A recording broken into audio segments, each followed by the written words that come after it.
Aquesta conferència especialment em feia molta il·lusió perquè tracta un tema que jo vaig desenvolupar ja fa un cert temps i quan dic un cert temps em quedo curta perquè fa molt de temps, la veritat és aquesta. Però el fet és que de tota manera Joan Miró m'atrau tantíssim que m'interessava fer-la i agraeixo molt la doctora Alcoy que m'hagi invitat a fer-ho. Bien, la conferencia la comienzo con una foto de Man Ray.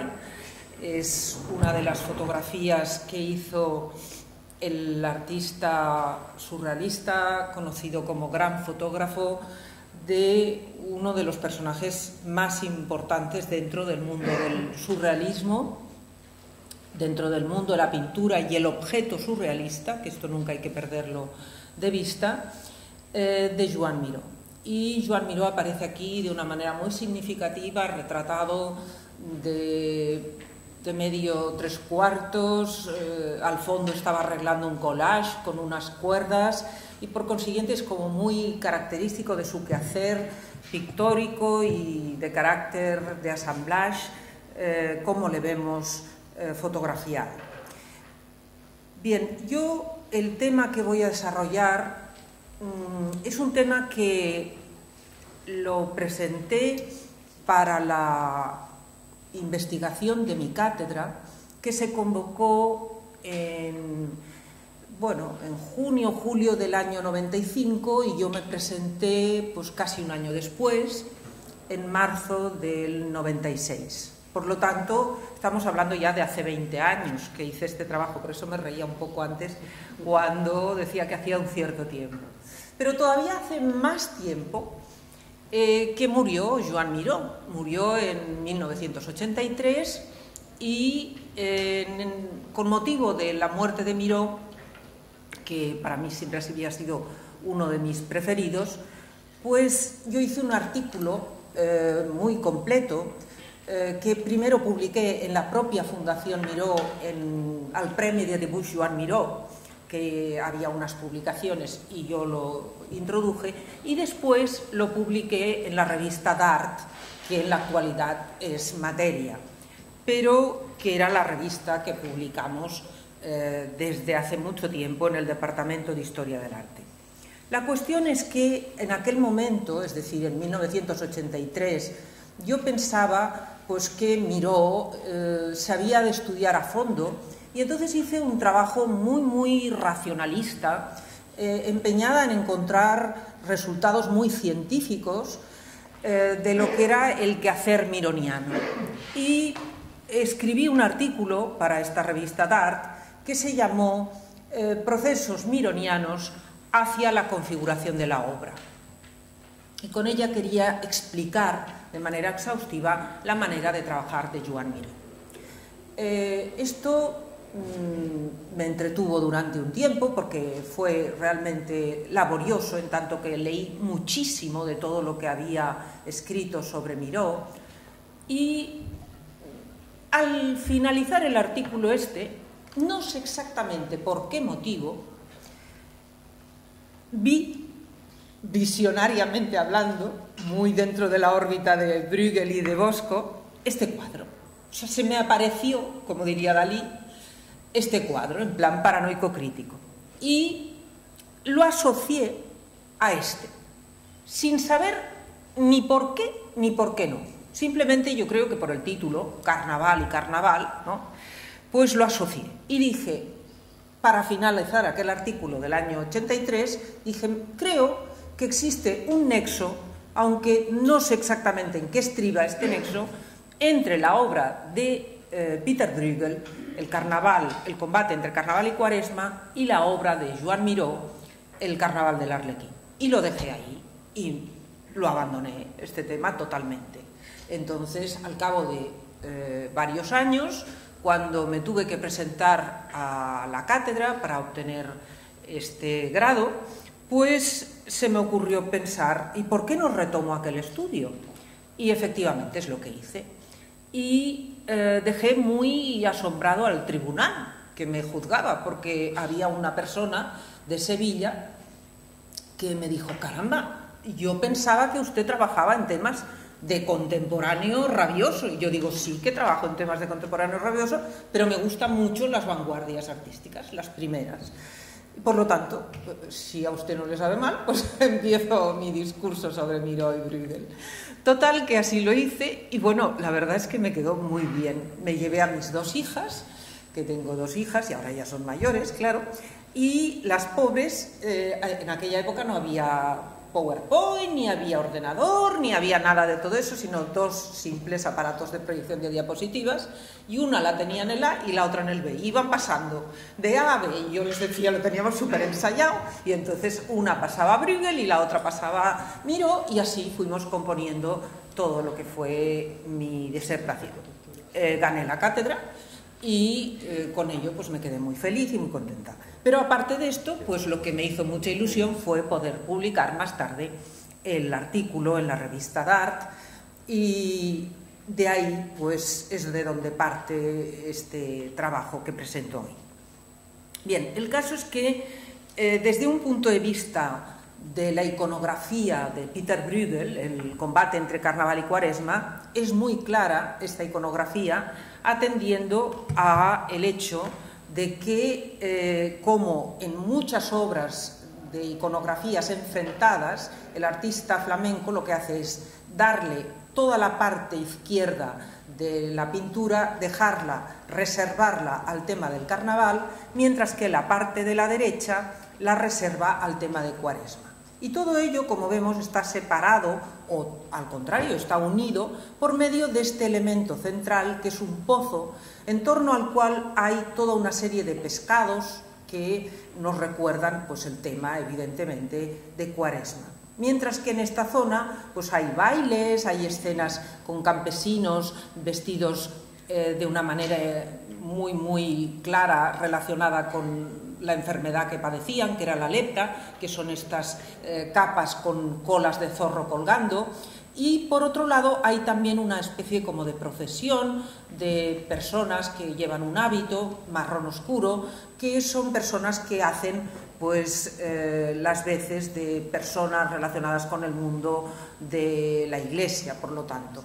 Y en primer término vemos a los 2 personajes representativos, que son el carnaval, y en la parte de la derecha vemos el personaje de Cuaresma, que está representado por un ser humano muy escuálido, muy delgadito, que encima de su cabeza lleva una especie como de colmena, saliendo las abejas revoloteando por encima, mientras que Carnaval va sentado en un tonel enorme, está muy gordo y lleva una lanza en la que está ensartado un cochinillo. Por lo tanto, hay una referencia al tema de satisfacer el apetito y todo lo que convenga en esa época de carnaval. Bien, yo, como es lógico, lo primero que hice fue consultar las fuentes existentes, tanto relacionadas con Miró como las relacionadas con Peter Bruegel. Me repasé todo lo que había, sobre todo en relación con la posibilidad de que Miró hubiera podido conocer en los años 20, en 1922, 1923, la obra de Peter Bruegel, y la verdad es que en un primer momento no encontré nada que hiciera referencia a esa relación, porque Miró, como sabemos, se trasladó a París en el año 22, pero no se trasladó a Bruselas, que es donde están las pinturas de Peter Bruegel. Pero entonces, pues claro, fui reconstruyendo toda la vida mironiana en París en esa época y claro, recordé, pues, como es lógico, su amistad íntima con André Masson, uno de los grandes componentes del surrealismo, de la pintura automática, por otra parte, que vivía en el mismo bloque de viviendas que Joan Miró, vivía en la Rue Blomet. Y en esa Rue Blomet es donde se reunía también el grupo surrealista. Michel Leiry, por ejemplo, se hizo muy amigo de Miró, pero era muy amigo de Masson y de Breton. Todos los surrealistas pues, se reunían cada X tiempo en la Rue Blomet. Y cuando, claro, me estudié a fondo Masson, una de las cosas que más me captaron la atención fue el hecho de que a Masson le llamaban le flamand, el flamenco, porque había vivido desde los 7 años en Flandes y concretamente había vivido en Bruselas. Por lo tanto, el nexo de unión ya lo tenía como mínimo, porque yo decía, claro, si es íntimo amigo de Miró y le enseña los libros que él ha comprado en Bruselas, lo más probable es que le enseñe libros de Bosco y de Bruegel, porque en esa época es cuando se estaba haciendo todos los avances de todas las historias del arte relacionadas con estos dos autores. Por lo tanto, ese nexo lo tenía, pero evidentemente yo no había encontrado un vínculo directo. Miró-Bruegel, no lo había encontrado. Y esto me preocupaba, pero bastante. Por otra parte, encontré un libro en la Fundación Miró, que fue un hallazgo increíble, de un autor, historiador del arte alemán, Hubertus Gassner, que hasta hace un año ha sido el director de la Kunsthalle de Hamburg, y que Hubertus Gassner escribió Miró, der magische Gärtner, Miró, el jardinero mágico. El tema de jardinero es un concepto que el propio Miró lo había argumentado muchas veces y lo había él planteado desde su propia perspectiva, llamarse a sí mismo el jardinero, porque le gustaba la idea de fecundar la tierra.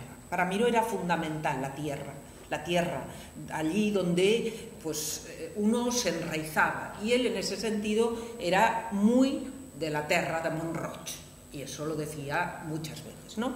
Entonces, Hubertus Gassner es una de las pocas personas que acceden a Miró desde una perspectiva muy diferente a la de todos los demás escritores, sobre todo los franceses que habían trabajado sobre Miró, que Gassner lo hace desde la óptica del misticismo.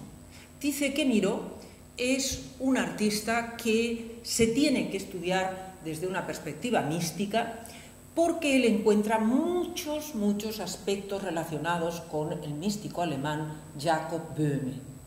Y él los va relatando a lo largo de todo su libro. Lo que ocurre es, como me pasaba a mí, no encuentra en ningún momento ninguna afirmación por parte de Miró: yo me he inspirado en Jacob Böhme. No lo dice nunca Miró. Y que yo sepa, no lo dijo jamás. Por lo tanto, también en Gassner se producía este aspecto de que las cosas pues, eran simplemente una intuición por parte de Gassner, ratificada en múltiples elementos, eso sí, pero en definitiva una intuición. Esto me dio ánimo, porque yo pensaba, si un historiador del arte alemán, con los racionalistas que son, se permite escribir un libro y darlo a conocer, pues yo, que no soy alemana, pues me voy a permitir hacer lo mismo en mi casa, ¿no? Por lo tanto, ahí me dejé la licencia de decir, bueno, yo creo a esto y esto es lo que yo defiendo de cara a la cátedra. Entonces me leí, por otra parte, de nuevo, porque ya me los había leído muchísimo, los escritos de Miró. Me leí el libro de Georges Rayard, Entrevista con Miró, que es un libro que él, bueno, yo creo que es lo mejor que hay de confesiones hechas a una persona en vivo y en directo por parte del artista catalán, porque en ese libro le confiesa miles de cosas de su manera de trabajar, de su manera de pensar, de los artistas que le han influido, de todo aquello que le gusta, etcétera, etcétera. Por lo tanto, ese libro a mí me sirvió muchísimo, de la misma manera que también me sirvió mucho desde otra perspectiva el libro primero que se publicó en España sobre Joan Miró, que justamente lo había escrito mi padre, Juan Eduardo Cirlot, que fue Miró. Publicado por Ediciones Cobalto en el año 1949. Por lo tanto, yo, inspirada por un lado por mi padre, aunque mi padre ya había muerto hacía tiempo, y por otro, pero sí por su libro, y por otro por Hubertus Gassner y los trabajos que había desarrollado en torno al misticismo mironiano, pues me animé a seguir con la investigación. Y entonces lo que hice fue estudiar muy a fondo todo lo relacionado con los festivales de los carnavales, de las tradiciones populares. Me leí, por supuesto, a Michael Baitin, con la cultura popular en el mundo medieval. Me leí pues todos los libros de Jacques Heers, me leí Gagnevé, leí las propuestas realizadas por Joan Amades, que es uno de los personajes que ha preservado más el patrimonio cultural catalán, de todos los refranes, de las cosas populares, de los hechos populares, y que Miró nunca mencionó, que yo sepa, que le interesaba, pero seguro que había leído a Amades, vamos, convencida, tal y como era Joan Miró, que le encantaba todo aquello que era folclórico y de carácter popular en Cataluña. Por lo tanto, las tradiciones populares también hice todo lo posible por conocerlas en profundidad, i me leí l'Auca dels Carnestoltes i l'Auca de la processó de Semana Santa del Joan Amades, que la verdad me fueron muy, muy útiles, porque cada frase que iba leyendo casi parecía como pintada por Miró en su momento, ¿no? Entonces, esto me permitió ver que Miró, para hacer esta pintura del Carnaval del Arlequín, realizada en el 24 y 25, entre esos años, pues había tenido también como anteriores aportaciones a ese año en el que desarrolla el Carnaval del Arlequín, había hecho Paisaje catalán o El cazador, que es una de sus pinturas de esa época del primer surrealismo, podríamos decir, y había hecho también Tierra labrada. Y en estas dos pinturas yo creo que podemos, sin duda alguna, llegar a afirmar, y esa era uno de mis propósitos en la investigación, llegar a afirmar que junto con el Carnaval del Arlequín configuran lo que podríamos llamar un ciclo de pleno surrealismo. Y esto en realidad, ¿por qué? Porque Miró tenía tanto interés en esas obras de Tierra labrada y Paisaje catalán o El cazador como previas para preparar el Carnaval del Arlequín. Bueno, porque justo en el año 22 él había hecho lo que podríamos llamar como una auténtica transformación de estilo y de lenguaje al pintar La Masía. La Masía es una obra que pinta en Mont-Roig y hace referencia a su propia casa, y por otro lado la termina de pintar en París, es decir, que es una obra, la única obra puente que existe entre Cataluña y París, realizada en el 22. Y esa obra, que a él le cuesta mucho llegarla a concluir, es una pintura, luego la veremos al final, que los surrealistas, cuando él se la enseñó, todo orgulloso, cuando llegó a París y la tuvo terminada, la enseña y él pensaba que todos iban a aclamarla. Breton, el círculo más cercano, como Philippe Soupeau, Benjamin Perret, Louis Aragon, nadie dijo nada, no le gustó a ninguno. O sea, todos pensaron que era una pintura, pues, no sé, bastante mediocre en el fondo. No le hicieron caso, no publicaron nada, ni un artículo, ni una reseña en ninguna revista surrealista, con lo cual, pues, aquello fue muy desmoralizador para Miró. Él pensó, caramba, con lo que me ha costado esta pintura y cambiar de estilo, porque realmente él había pasado por una etapa entre fauve, cubista, de vanguardias, de primeras vanguardias claramente, y La Masía ya era otra cosa. Pues se quedó angustiadísimo. Y entonces es cuando lleva a cabo esa transformación que se opera radicalmente, hablando, en Tierra labrada, en Paisaje catalán y, por supuesto, en el Carnaval del Arlequín. Y entonces el Carnaval del Arlequín, a mi modo de ver, es una pintura que presenta muchísimos aspectos de analogía con la obra de Peter Bruegel.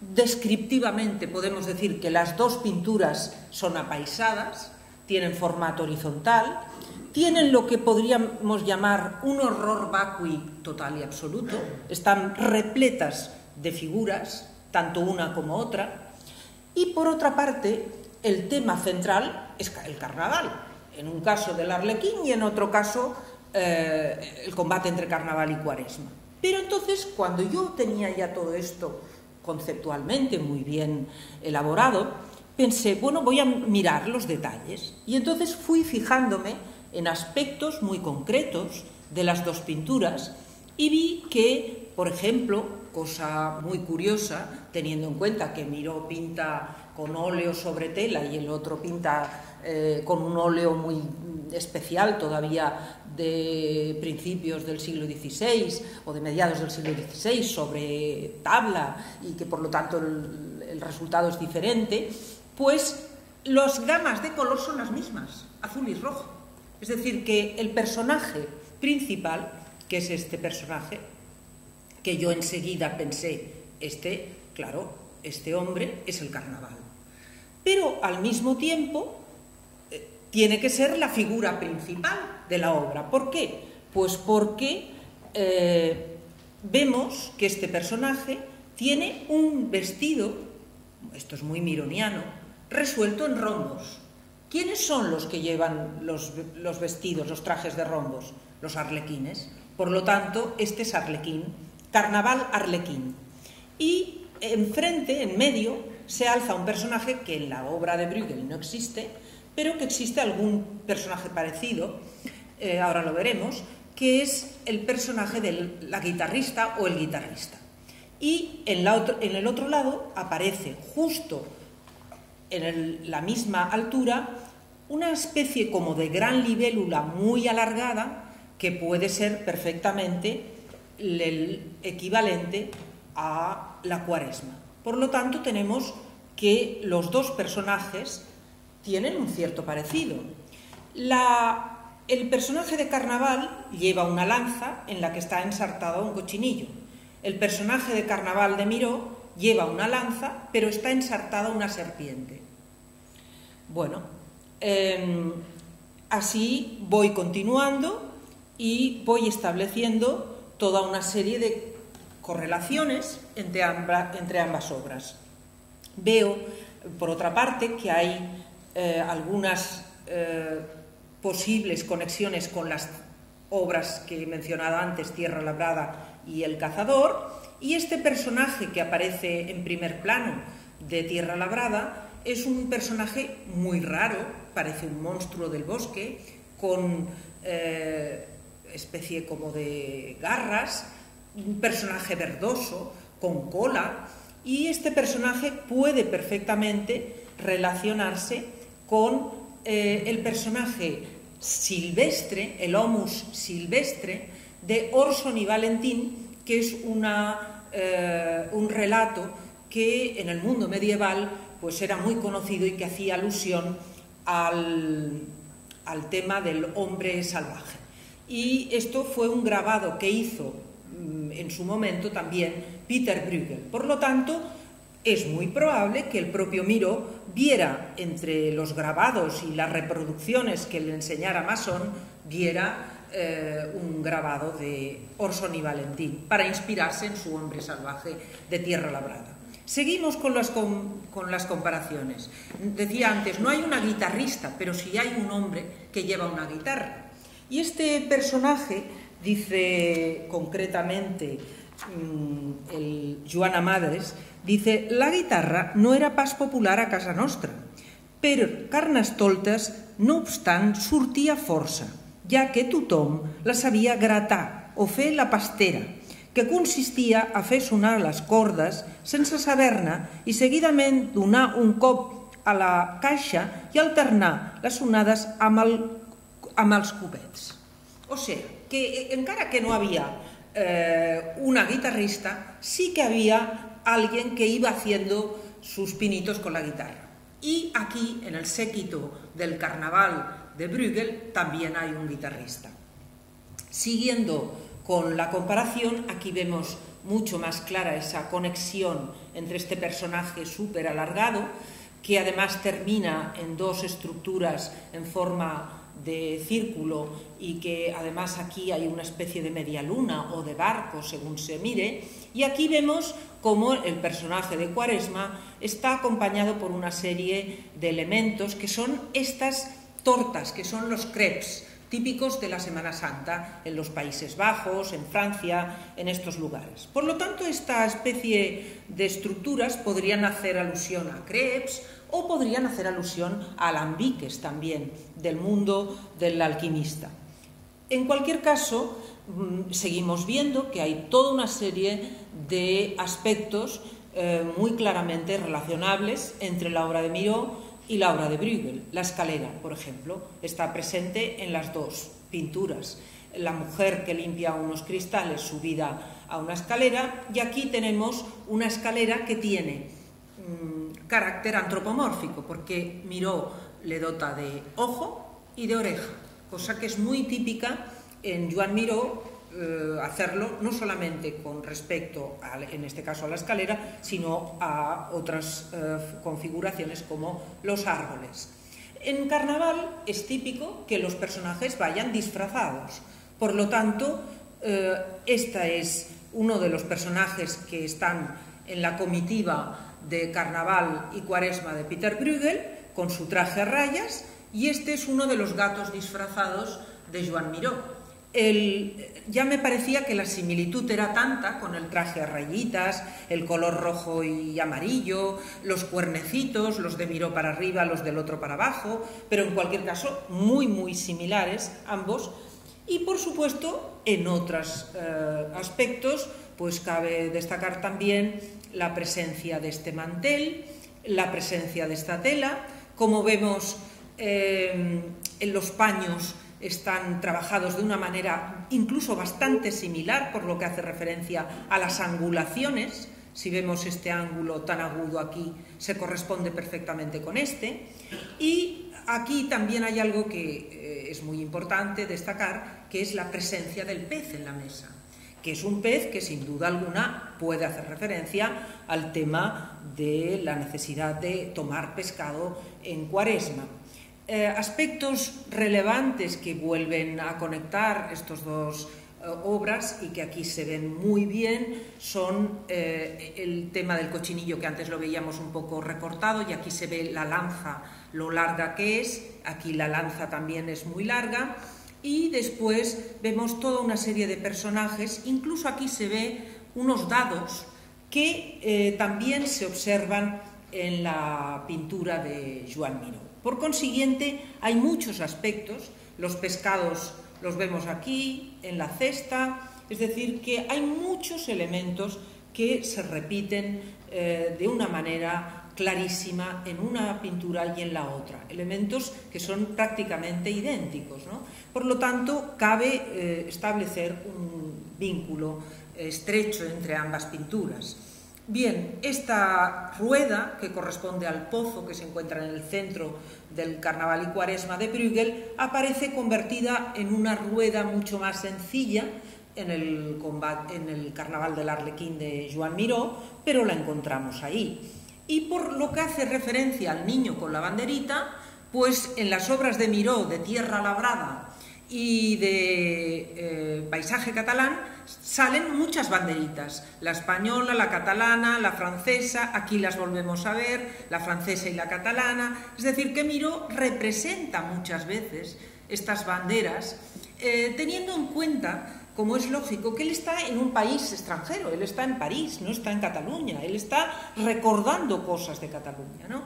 Y en este caso, el tema, el paisaje catalán, el cazador, a mí me llamó muchísimo la atención, porque aparte de que también hay un ojo descolocado y hay un sol radiante a modo de tubérculo o incluso a modo de sexo, como se ha hablado a veces de la iconografía mironiana, lo que es cierto es que en el Carnaval del Arlequín lo encontramos también en la ventana colocado, y que la única diferencia importantísima que existe entre el Carnaval del Arlequín y el combate entre Carnaval y Cuaresma de Bruegel es que este último, el de Bruegel, la pintura de Bruegel, transcurre en la calle.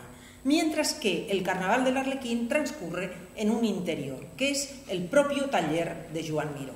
Por lo tanto, la ventana esta es una ventana que es la que da acceso al exterior. Y Miró, muchos años más tarde, en una entrevista realizada en 1978, recordaría que él no veía nada desde el taller de la Rue Blomet, porque no tenía ventana. Dice, pero como necesitaba poder ver París, imaginarme París, pues representé la Torre Eiffel en esa imagen de triangulación negra, porque yo me la imaginé, ¿no? Y no dice nada con respecto a estas otras formas, pero fijémonos que esto podría ser perfectamente una llamarada, y que aquí al fondo hay un incendio en esta casa de Bruegel. Es decir, que otra vez nos encontramos con estas relaciones, ventana, ventana, llamarada, llamas, y pasamos ya a lo que es la interpretación propiamente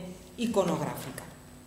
Hay un aspecto que, bueno, a mí me llenó de satisfacción, porque justamente yo me presentaba a la plaza de catedrática en marzo del 96, pues el mes de febrero, de repente, un día digo, me voy a la Fundación Miró, voy a darle una mirada a todo lo mironiano que hay, porque necesito contacto con Miró físico, con la pintura, ¿no?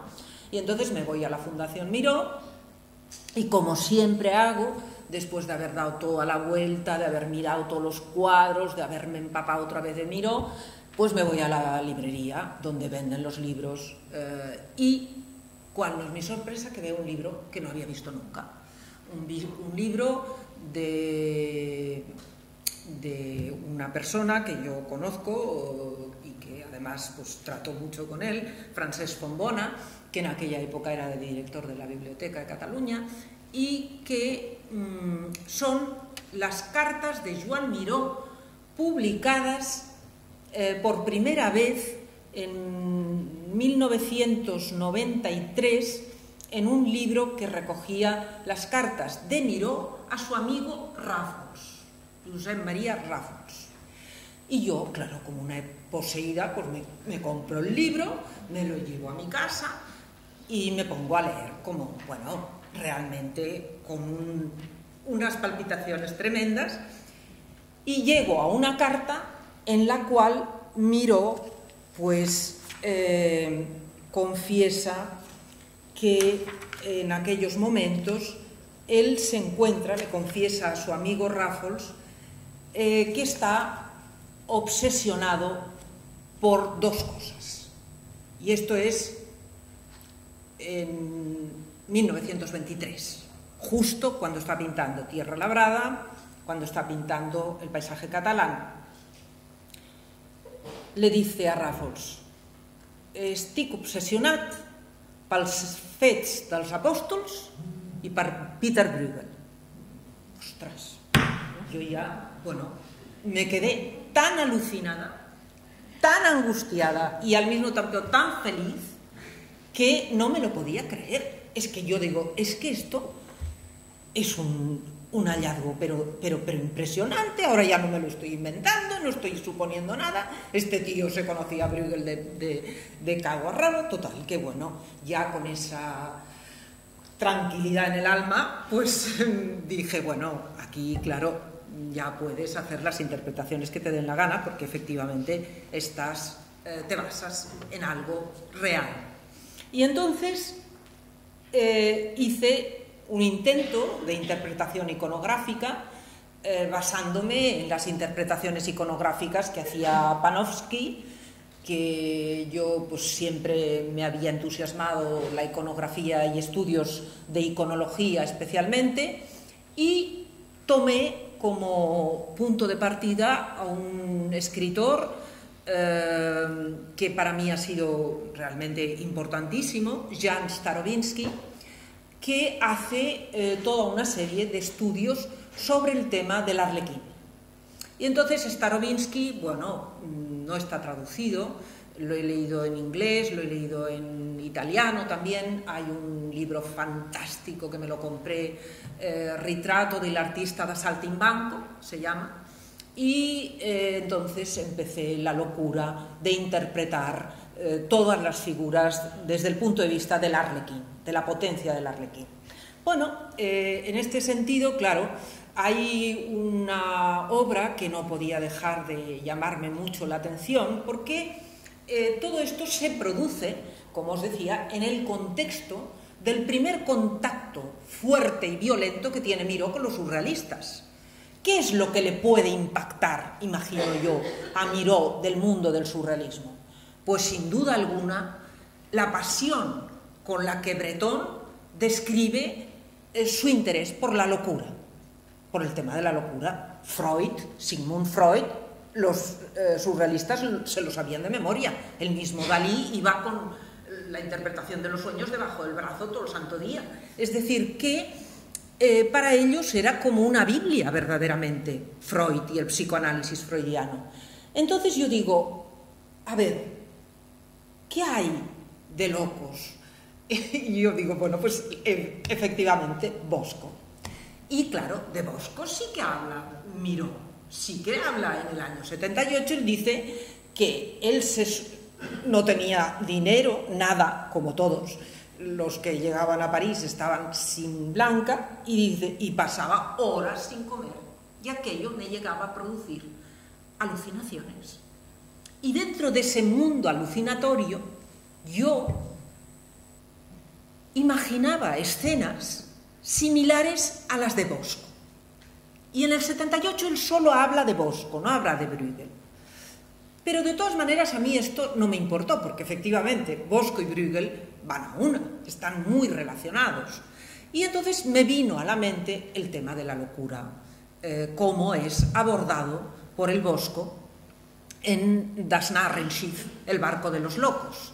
Este barco de los locos, o nave de los locos, que es una obra pictórica que se encuentra en el Prado, es una pequeña obra, pero esta obra tiene un paralelo en literatura que es un texto escrito por un hombre, por un escritor llamado Sebastian Brandt, que en Basilea publica, en el mismo año 1494, publica Das Narrenschiff, el barco de los locos. Y él dice, Sebastian Brandt, explica que había un barco realmente donde ponían a todos los que estaban como una cabra, los metían allí. Iban río arriba y río abajo, pues porque no sabían qué hacer con ellos. Entonces, claro, no había manicomios. Es que esto, imaginémonos, era un drama tremendo. No había manicomios, ni había tampoco anafranil, ni había Valium, ni había nada de todo esto. Con lo cual, pues, ¿qué hacías con las pobres personas que estaban fatal y que decían cosas inconexas? Pues bueno, las metían en un barco y allí pues iban río arriba y río abajo. Bueno, pues efectivamente el Bosco representa una escena en la cual el tema de los locos pues es muy claro, los necios, ¿no? El tema de los pobres estos que son clérigos, para más de esto, ¿no? Son los que asocia con los locos, que están todos preocupados por comerse lo que hay ahí colgando, una especie de pan, y estos dos aquí empeñados, y los ladrones pues están vigilando y van a robarles la comida que tienen abajo y se van a quedar sin nada. Pero fijémonos que uno de los aspectos más sobrecogedores de esta pequeña escena es un árbol invertido. Es este árbol que tiene todo el follaje, las hojas hacia abajo, mientras que el tronco está en vertical hacia arriba y las ramas, lo que son las raíces, están en la parte de arriba. Con lo cual implica que el símbolo del árbol, que es un símbolo vertical que se asocia con el tema del cielo, con el tema del contacto entre la tierra y el cielo, el mundo inferior, el mundo superior, pues está asociado a un símbolo invertido. Y el símbolo invertido significa todo lo contrario. Es decir, que si el árbol, desde un punto de vista simbólico, es positivo, como tal símbolo, invertido es negativo, es decir, que está albergando esta escena porque efectivamente se trata de lo que podríamos denominar una escena del mundo al revés, como en proverbios flamencos delata el mismo Peter Bruegel también, que uno de los grandes proverbios es precisamente el proverbio del mundo al revés. Bien, una obra que me parecía también interesantísima conectarla con toda esta iconografía de lo fantástico, de lo malévolo, de la locura, del mal, todo ello asociado, es Dule Griet, que es Margot la loca o Margarita la loca, que es esta giganta que aparece pues transportando a toda una serie de personas y que se los lleva directamente a la cueva del infierno, que es este personaje terrorífico que sale aquí, y esto ya es el infierno. Pero en la parte superior hay un hombre que está hurgando en su ano, sacando monedas del mismo.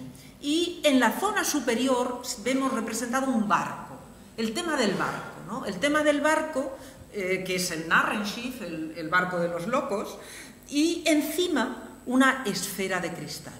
Esas esferas de cristal que conectan con las esferas de cristal del Bosco, de Jardín de las Delicias, esferas de cristal que por otra parte pueden hacer alusión al mundo y también al mundo en contacto con la alquimia, porque los matraces de los alquimistas son de carácter también de esfera de cristal, ¿no? Por lo tanto, lo tenemos todo como muy relacionado.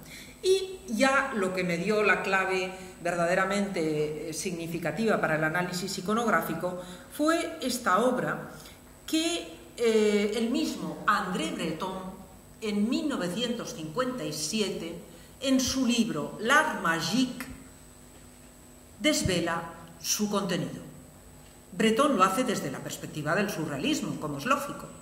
Breton, que escribe L'Art Magique, porque ellos están completamente convencidos que desde la prehistoria el arte es mágico o no es, pues representa en esta escena el Bosco, representa a un pobre necio, de nuevo el necio o el loco es igual, el marginado, que está a punto de ser intervenido para que le extraiga el médico las piedras de la locura, como si realmente dentro del cerebro hubiera un lugar en el que se acumularan esas piedras, te las sacan y ya estás bien.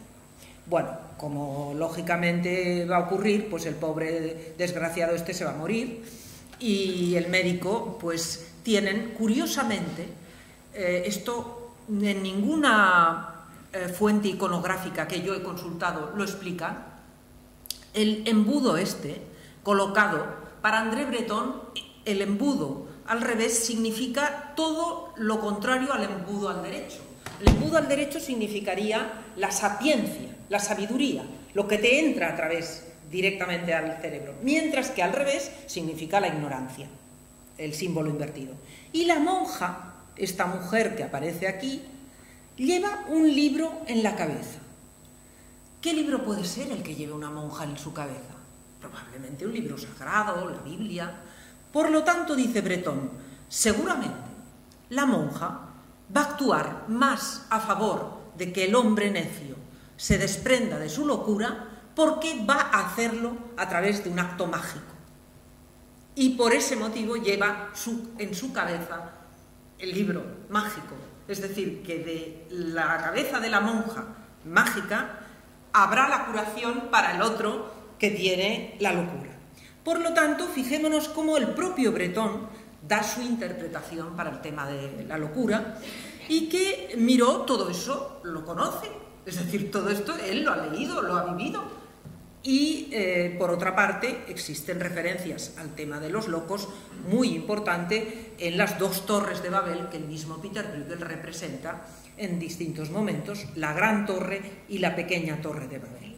Bien, todo eso hace que Miró haga esta reflexión con esos cuadros que hemos visto, Tierra labrada, Paisaje catalán y la propia obra del Carnaval del Arlequín, y haga su propia transformación de lo que es el combate entre Carnaval y Cuaresma de Peter Bruegel.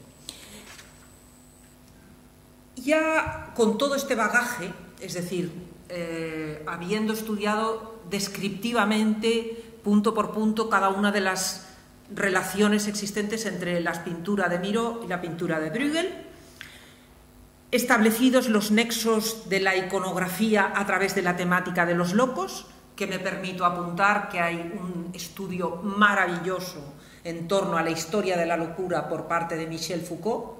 Foucault escribió La historia de la locura y allí explica miles de cosas que para nosotros pues, son absolutamente desconocidas, como la historia, por ejemplo, de cuándo aparecen los manicomios, en el siglo finales del XVIII, antes la gente pues, estaba por ahí suelta y a la babalá, y sobre todo lo terribles que eran los manicomios, ¿no? Porque claro, los manicomios son terribles y eran terribles, pero todavía más, ¿no? Recordemos pues, simplemente una serie que a mí me gusta mucho y soy muy fan, Fringe. El personaje principal, Walter Bishop, está en un manicomio, en el manicomio de Saint Clair, pasa 17 años y le vuelven más loco de lo que él ya está, ¿no? Con lo cual, pues efectivamente, el manicomio es un lugar terrorífico, es un lugar espeluznante. Bueno, llegamos a la fase más trascendente, la de Miró. ¿Qué significa haber pintado esas pinturas? Paisaje catalán, tierra labrada, el carnaval del Arlequín y antes la masía catalana. La masía es esta. En la masía hay un personaje que apenas vemos. La masía es una preciosidad, existe un árbol muy bonito, florido, existe un punto casi a la manera de Kandinsky. Pensemos que Miró decía que Kandinsky le apasionaba por su intensidad. Y detrás de este árbol, aquí, vemos un personajito muy chiquitín, que para todo el mundo es un cagán. O sea, no hay más. Es el típico personaje que dentro de la iconografía popular catalana tiene un nombre y es muy claro, y que aparece en los belenes como un personaje divertido que se coloca siempre casi en plan ritual, ¿no? Pero este personaje, ¿quién demonios puede ser y por qué lo pone aquí Miró en la masía? ¿Por qué pone este personaje? Pues bien, para fecundar la tierra. Es decir, las heces fecales caen a la tierra y fecundan la tierra. Por lo tanto, estamos ante un proceso de fecundación de la tierra que Miró decide explicar mejor en Tierra labrada por medio de lo que significa fecundar la tierra. Fecundar la tierra no es fecundarla de cualquier manera, es fecundarla para que salga la inteligencia, para que salga la cultura, para que salga todo un bagaje que exista, ¿no? Que pueda existir en el ser humano, inherente al ser humano. Pues bien, ese carácter se nos ofrece en Tierra labrada por medio de la asociación del antropomorfismo con respecto al tema del árbol. El árbol tiene aquí ojo y oreja. Porque Miró decía, ¿para qué le voy a poner dos si con uno ya ve y ya oye? O sea, mejor no poner dos ojos ni dos orejas. Pero en cualquier caso le dota de ojo y oreja, que no es propio de un árbol. Pero sin embargo, fijaros que en la actualidad cada vez son más los biólogos que hablan de la percepción que tienen las plantas. Es decir, actualmente, antes iba uno por el parque o donde fuera y arrancabas una hojita y mira, y la ibas torturando, ¿no? Y actualmente nadie se le ocurre arrancar una hoja. Yo por lo menos voy, que no haga daño a ningún árbol, que no me cargue ninguna flor, que no, nada, porque realmente es muy importante, ¿no? Entonces, para Miró esto siempre lo fue, porque él se consideraba a sí mismo como un jardinero. Por lo tanto, esa idea del jardinero, de lo que significa el florecer, el dar lugar a una nueva vida, eso es muy importante. Y cuando no es mi sorpresa, cuando no fue, que encontré además el tema de los ojos y de las orejas asociadas al árbol, en el mismo Bosco. Está. Es decir, que no es algo que se invente completamente Joan Miró, ya estaba en el Bosco. Por lo tanto, desde mi punto de vista, esa constelación Bosco-Bruegel-Miró es realmente muy fuerte y está muy presente. Y el tema de llevar a cabo una obra que acabara siendo el carnaval del Arlequín, ¿por qué se le ocurrió a Miró el carnaval del Arlequín y no otra cosa, después de Tierra Labrada y de Paisaje Catalán? Pues bien, porque él mismo lo explica aquí. Aquí vemos un fragmento del Paisaje Catalán y un fragmento de una palabra, sard. Hace muchos años, en su libro Miró llegit, Alexandre Cirici decía que esto era una clara alusión a la sardana. Pues no, estaba totalmente equivocado. En un dibujo de la Fundación Miró está el dibujo preparatorio de esta obra y yo lo he tenido y pone sardine en francés, no sardana, sardine. Es decir, que esto es una sardina. ¿Qué pasa con las sardinas? Pues nada, que la llevan al entierro de la sardina, ¿no? Lo cuenta el Joan Amades, muy típico en la época en la que concluye el carnaval, al dimecres de Cendra. ¿Qué pasa? Pues se hace una procesión y todo el mundo va al enterramiento de la sardina. Por lo tanto, la sardina está aquí, está representada perfectamente, toda ella entera. Y la palabra, lo que es más interesante desde mi punto de vista, es que Miró no solo entierra la sardina, sino que entierra la palabra sardina. Por eso no la vemos entera, porque está dentro de la tierra. Esto es muy interesante, ¿no? Entonces, aparte de estas relaciones, también encontré un dibujo preparatorio de Paisaje Catalán en el que salía un barco. Este barquito.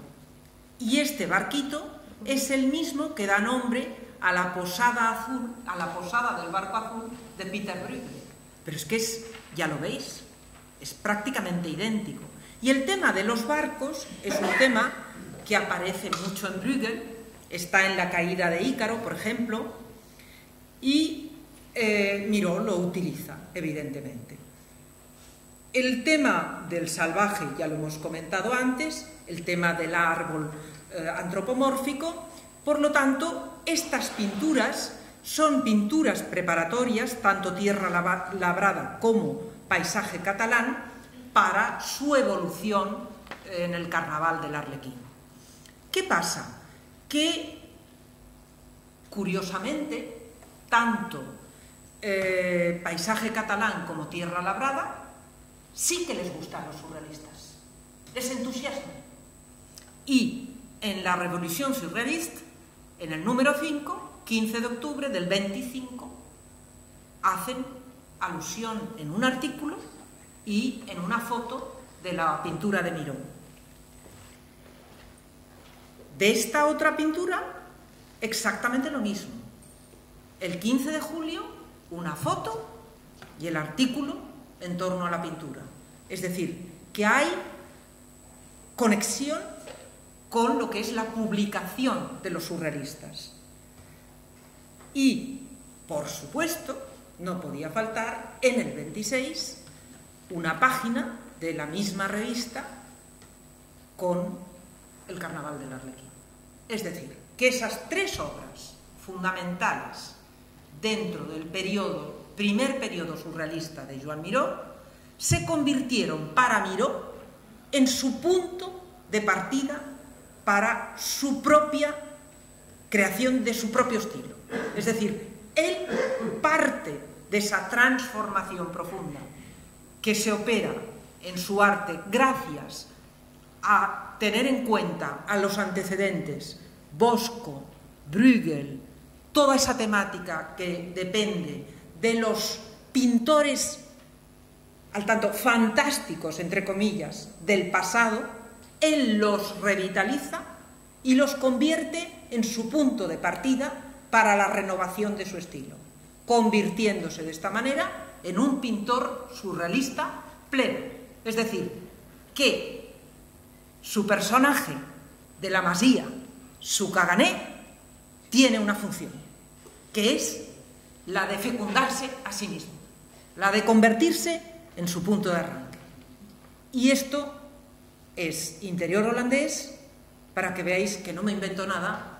Aquí está la postal que el propio Miró conservó y dijo que había copiado después para hacer esta versión de su interior holandés. Pero eso ya es otra historia.